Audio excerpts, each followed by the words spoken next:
สวัสดีค่ะเมื่อนี้มีเครื่องเข้าใหม่จะมารีวิวให้เบิ่งเนอะจะมีจะมี MC แค่2ทัติโก้ตัวนี้จะเป็นตัว MC เป็นร่ม MC งับใส่นอนปืนเป็นรุ่น MC ถังลมจะใส่เป็นถังอารู 0.42 ส่วนวาล์วหันจะใส่เป็นวาล์วปรับนอกนะวาล์วปรับนอกตัวกล้องซองมันจะใส่เป็นกล้อง Discovery ขนาดของกล้องจะอยู่ที่3/12คูณให้42แล้วก็ตัวนี้เราจะใส่เป็นเราเล็กเราที่ขี้ฮ่องกงเรายาว50เซนเรา12เกี่ยวนี่เรามีให้ประกันให้ได้ตัวนี้เป็นตัว MC ข้างๆนี่สามารถพับได้ดึงได้พับได้ดึงได้พับได้ดึงได้ช่วงนี้จะมีโปรด้วยโปรมันเป็นอย่างโปรมันจะมีปลายทางด้วยเครื่องนะลูกค้าคนใดยักใจเครื่องค่าเครื่องปลายทางก็ติดต่อมาได้ได้ช่วงนี้มีโปรปลายทางตัวนี้จะเป็นตัว MC ด้วยตัวนี้จะมีแม็กใส่ลูกนะแม็กจะใส่วันนี้นะจะมีโม่ใส่ลูกนะงามๆอยู่เครื่องมือนึงใหม่ๆยังบ่ได้ยังได้มีแต่ประกอบแล้วก็มารีวิวช่วงนี้จะมีปลายทางเลยช่วงนี้มีโปรมีปลายทางส่วนตัวนี้จะเป็นตัวแค่2ปืนลมแค่2ตัวนี้ตัวแค่2นี่ถังเจ้าก็ใช้เป็นถังอารู0.42วาล์วจะเป็นวาล์วปรับนอกตัว MC กับตัวแค่2นี่จะมีทั้งวาล์วนอกแล้วก็วาล์วในมีความทรงทั้ง2รุ่นแล้วก็กล้องซองมันจะใส่เป็นคือเดียวกล้อง Discovery ขนาดของกล้อง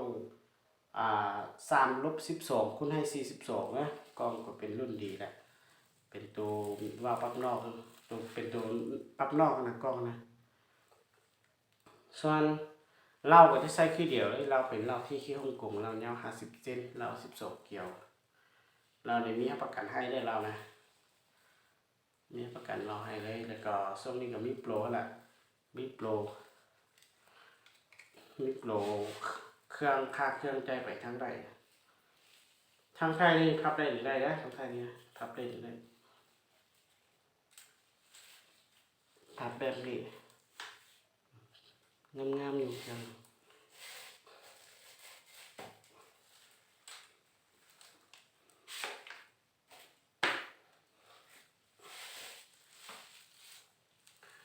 ตัวนี้จะเป็นตัว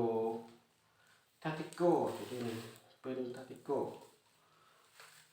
เครื่องก็เป็นเครื่องใหม่ๆนั่นแหละเครื่องใหม่ๆออกใหม่ล่าสุดปี25เลยเครื่องบ่ว่าจะเป็นตัว MC แค่2ทาติโก้คือเดียวเลยตัวนี้งามตัวนี้ตัวนี้น้ำหนักเบากว่าได้น้ำหนักเบากว่าตัวแค่2กับตัว MC ถังลมก็จะใช้เป็นถังอารู0.42ตัวนี้จะเป็นวาล์วปรับในตัวทัติคอเนี่ยทัติโก้วาล์วปรับในกล้องซองก็จะใช้คือเดียวเลยกล้องเป็นกล้อง Discovery ขนาด3/12คูณให้42เป็นตัวที่มีไฟในเลนมีทั้งสีฟ้าและก็สีแดงนะตัวนี้จะบ่มีวาล์วปรับนอกตัวนี้ทั้งท้ายนี่ก็จะพับได้ดึงได้ให้กันตัวนี้กับพับได้ดึงได้พับแบบนี้แหละนี่เดี๋ยวมันแต่ว่าเรื่องน้ำหนักหนึ่งตัวนี้จะเบากว่าตัวนี้จะเบากว่านิดนึงถังกับกล้อง3รุ่นนี้คือเดี๋ยวตัว MC แค่2กับทาติโก้นะใส่คือเดี๋ยวตัวนี้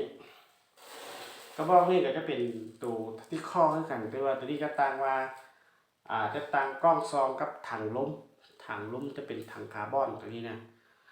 เป็นทาติโก้ใส่ถังคาร์บอนแล้วก็กล้อง VSA ถังเป็นถังคาร์บอน 0.50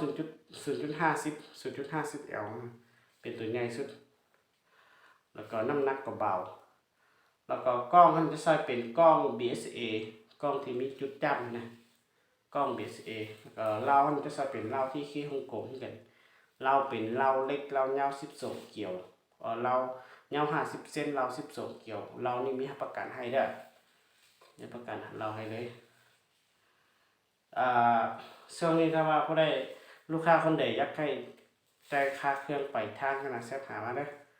เพราะว่าช่วงนี้มีโปรนะมีโปรแต่ไปทางตัวนี้ก็จะมีแม็กใส่ลูกแล้วตัวนี้มีแม็กใส่ลูกมีแม็กใส่ลูกตัวนี้ทั้งท้ายนี่ก็พับได้ดึงได้นะคือเดียวกับตัวนี้ได้แต่ว่าตัวนี้จะตั้งกล้องซองกับถังล้มตัวนี้กล้องซองกับถังจะดีกว่านะตัวนี้น้ำหนักแห้งเบาตัวนี้นะเพราะมันใส่เป็นถังคาร์บอนเนี่ยถังคาร์บอน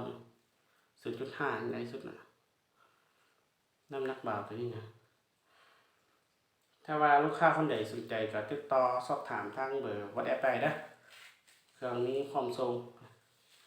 บ่ว่าจะเป็นกล้องสู้หรือว่าลูกปืนเป็นอย่างนะติดต่อมาได้หรือว่าปืนล้มทุกรุ่นมีพร้อมส่ง